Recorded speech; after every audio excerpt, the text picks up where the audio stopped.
Greetings, I'm Pillar Nexus with more Scenario Nexus. This is the last episode featuring all the adventure games. Starting out with Fallout. Post-nuclear adventure game. Um, you'll have your scenario with a map, and you'll have characters to play as, and cards that, depending on what you accomplish, push the power along. It's also possible to, with the atomic bombs, play it cooperatively by supporting one side or the other from the beginning. And then there'll be side quests to go after as well. All right, so how would you make your own scenario in this game? Um, you would either need to re-implement the already existing scenario tiles towards making your own map, like maybe using one tile from one scenario and two tiles from another. Uh, there's also getting your own blank hexagonal tiles, which I've gotten for one of my game ideas, and just making your own places to explore. Just be mindful of token limits because you only have a limited number of these, and there are cards that may call upon tokens, and these aren't going to work if there aren't enough tokens with all the tiles up. Then there's actually making your own cards. The only difficult thing is because there are cards that go into the settlement and the wilderness decks, you might have to just repurpose already existing scenario, wilderness, and settlement cards for it. But otherwise, you could probably make your own story ones.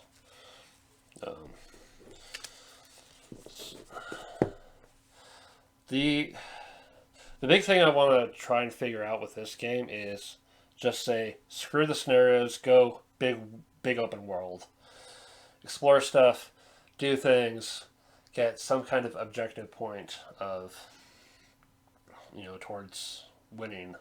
Something like Star Wars Outer Rim has like this fame system of if you've accomplished this, you get fame, and so on and so forth until you have enough to win the game. Something like that, but for Fallout is what I'd like to try and figure out. And then there is Mansions of Madness. There it is. We're going to play as investigators, and there'll be a mystery and a map to explore, and you'll have to find various clues by exploring. You'll have to deal with locks, barring your entry to a room, obstacles when you're exploring. Meanwhile, the keeper will have access to Mythos deck and monsters and other fun things to spray on the investigators. There'll be a ticking clock until things just end. So actually making a scenario for this game, good luck. There's, figuring out a map, of course.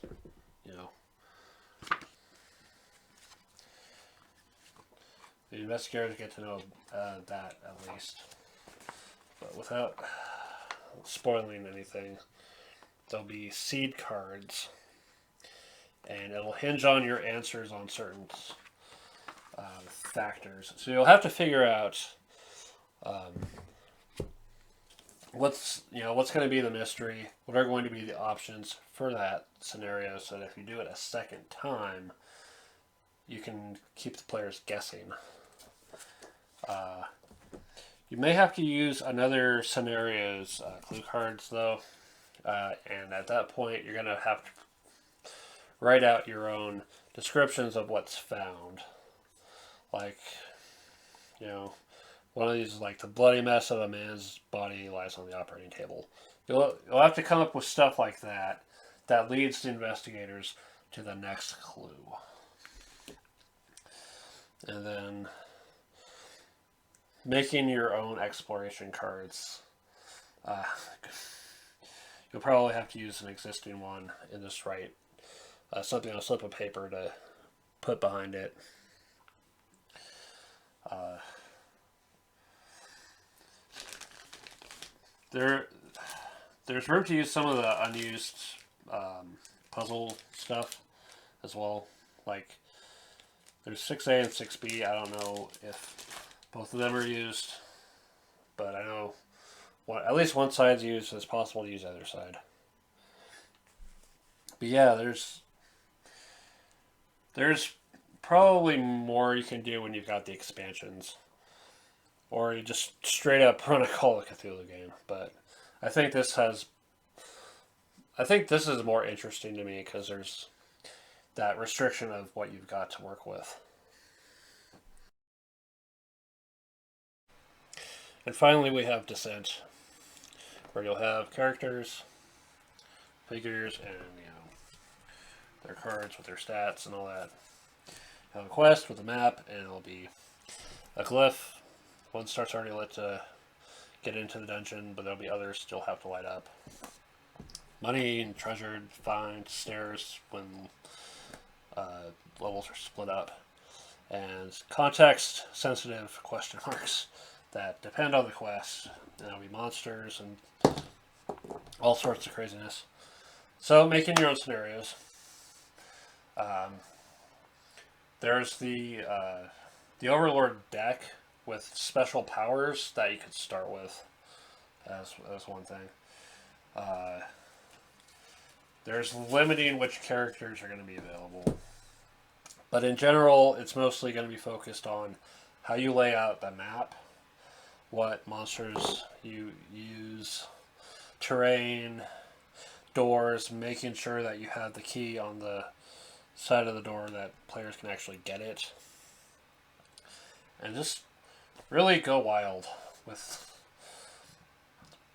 There's some maps that are gigantic. This one's kind of reasonably sized. There's side areas to go check out. It's not a point A to point B thing like Gears of War. No, there's side things you can go check out and maybe find something useful. And just, sort of like the war games, making a series of linked adventures so that, players proceed from one to the next, gaining an experience, getting money, access to better equipment, and such. The base game already comes with like 9 quests. There's enough room to do more with what's available in the base game, but this is one where I want to get the expansions. This is first edition. It might be a little bit on the hard side, though. With more expansions, you've got more monsters to work with, more tiles for the maps, more Overlord powers. Alternatively, if you find using tiles to be too restrictive, by all means, get a freaking Chessex battle mat or some other grid paper or something and make your own. Just make your own crazy layout that the game wouldn't otherwise provide. I could say, or just, play D&D, but you know what? I like the Descent verse such that I'd rather play a game. I'd rather just play Descent instead. Or if I'm feeling for something more epic than Runebound. But no.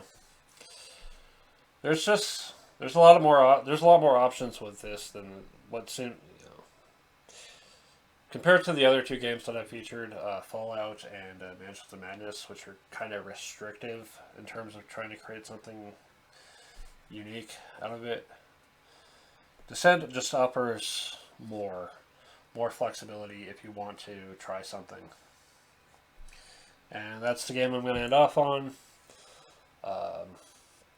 If you saw my community note on this brainstorming thing, you'll probably notice that I'm skipping Horizon Zero Dawn, and that's for reasons. I'm going to call it here. we're done with Scenario Nexus. Just in general, we get all these games, and so many are just, they're closed. You can't do anything to shake them up. And it's frustrating as hell, because games were meant to be played in as many ways as you can think up. So every game that offers any kind of options whatsoever that we can do fun things with, I want to explore it. I left out Neuroshima Hex from the Command and Conquest video, and if you've got Babel 13 for that one, that gives you options for that game that I think are cool. Other games I have, like Sanctum, they're pretty much locked down. There's no shaking them up other than to just have different players or try playing a different character or something. Sanctum is a game I wish they'd freaking make expansions for, because there's room to grow in that one. Really, just, and I say this with respect to game design as well, flexibility is nice. Having options can be fun. And I know locking a game down to be focused on something may make it better for playing strategic games and such, but it gets old fast. But the big goal of this is inspiring creativity and seeing what ideas people have to offer. Like, if you've watched any of the other Scenario Nexus videos, I'd love to hear what you have to say about things you do differently with games. Whether it's the games I featured, or maybe a game I haven't brought up yet. But anyway, thank you all very much for watching. If you're this far into it, really mean it. Thank you. This has been Pillar Nexus. I'll see ya when I see ya.